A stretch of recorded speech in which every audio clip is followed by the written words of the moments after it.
Doki Doki Literature Club is a visual novel game that was released this past year that follows you, a high school student, who joins the school's lit club. There's 4 girls in the club: Sayori, Yuri, Natsuki, and Monika, who you begin to interact with while writing your own poetry. And while it initially seems like a lighthearted dating sim, it soon becomes apparent that it's a little darker than that. And by darker, I mean it's a psychological horror game, which also breaks the fourth wall, venturing into some intense creepy territory. So today we're diving in headfirst into the plot points that make the game that way, with our top 10 Doki Doki Literature Club darkest moments list. Also, warning, we'll be talking a lot about depression and suicide, so if you're sensitive to that subject matter, heads up. And of course, there are also a ton of spoilers concerning the game's ending too.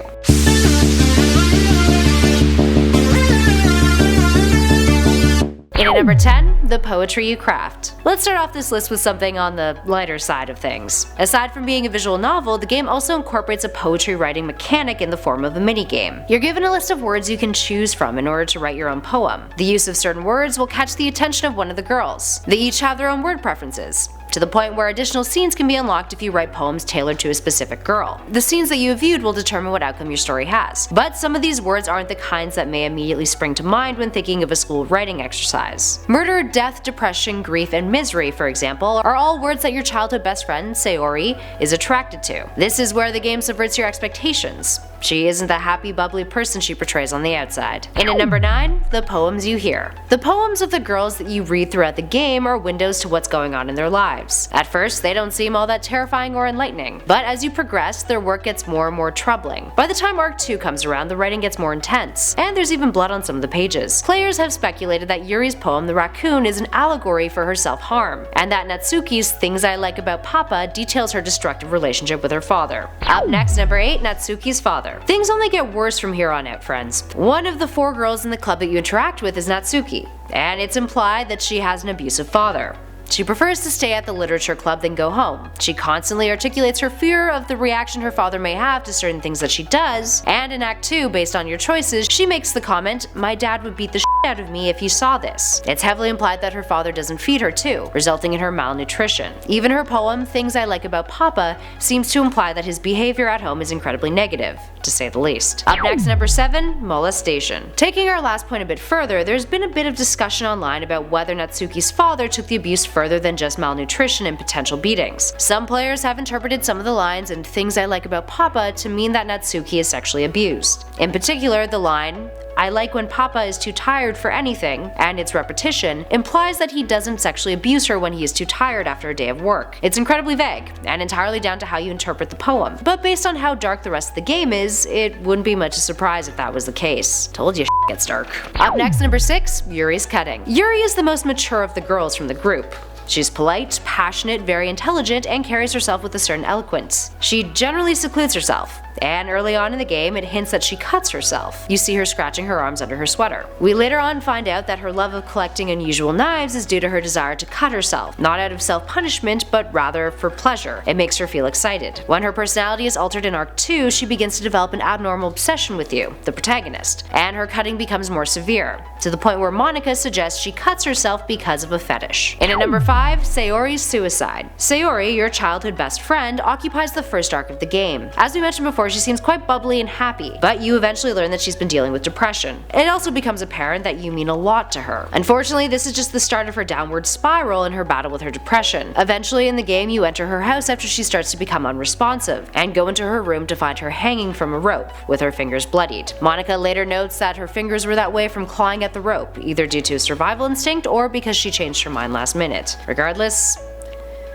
it's pretty dark.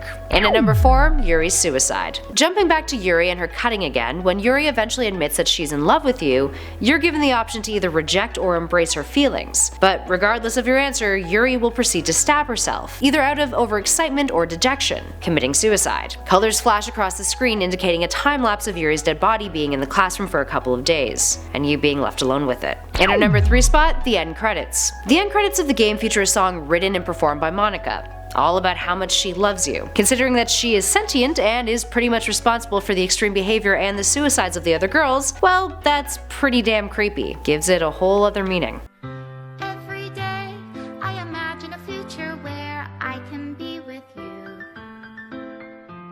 Speaking of which, in at number 2, Sentient Monika. Turns out that Monika is a sentient being inside of the game. She's the one who's been triggering all of the events that went down, and alters the other girl's behavior during the second act of the game. And she also deleted Sayori from the game after she commits suicide. Monika creates various game-breaking glitches in order to pursue you. She comes off as being quite lonely, being aware of the fact that she lives inside of a simulation where she can't truly achieve happiness. You are the only real part of her world, and it's implied that whenever you turn the game off, she's trapped in a hellish void of noise, lights, colors, and screams. She's aware of when you turn it off, she's aware of when you're recording the game, she can edit the other character files, and her consciousness still exists even when you delete her character file. At the end of Act 3, if you delete her character file, she will realize what she's done wrong, and will create a new version of the game where she no longer exists. Which brings us to our next point. In at number 1, there is no winning. So there's no way to achieve a happy ending in this game, if the rest of the list didn't signify that already. After Monika restarts the game with herself excluded, Sayori is programmed as the president of the club, but this time is a bit psychotic, and begins to act in a similar fashion as Monika did. Monika has prevented her from going off the deep end though.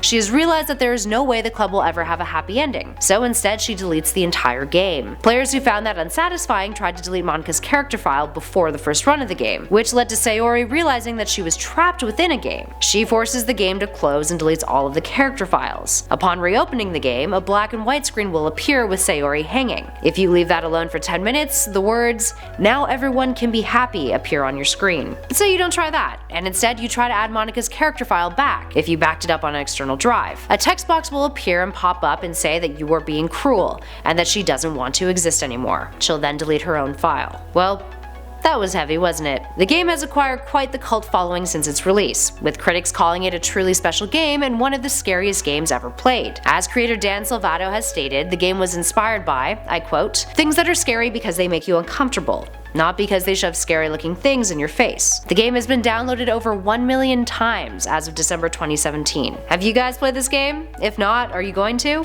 Let us know in the comments below. If you dug this video, please show us some love by hitting those like and subscribe buttons. And don't forget to share it with a friend. If you want more gaming vids, why not check out our channel and our recent uploads playlist. In the meantime, thanks for watching. I've been Kelly Pally and this has been Top 10 Gaming. Catch you all in the next one.